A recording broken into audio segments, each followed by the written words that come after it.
তো খেয়েছিলাম মোমো, কিন্তু ওটার আর ভিডিও ক্লিপ নেওয়া হয়নি। বাড়িতে যখন এডিট করছি তখন মনে পড়ছে যে মোমোরই তো ভিডিও ক্লিপ নেইনি। তারপর কিছুক্ষণ পরে ফুচকা খেয়ে নিয়েছিলাম। আর এখন বাজে 4টা, তাও এখনও দোকান খোলেনি। দোকানের সামনে দাঁড়িয়ে আছি। কি অবস্থা ভাবো।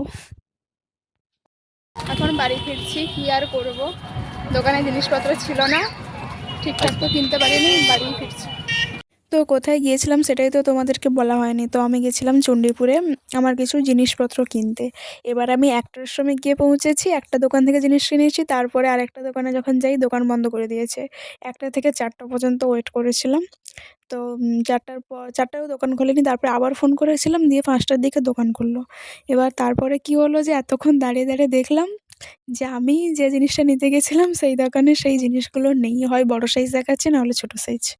আমার যাওয়াটাই আজকে বেকার হয়ে গেল, কিছুই তো পেলাম না। আর বাড়ি ফিরতেই আমার রাত হয়ে গেল। আজকের ভিডিওটা এই পর্যন্ত। টাটা, দেখা হচ্ছে পরের ভিডিওতে।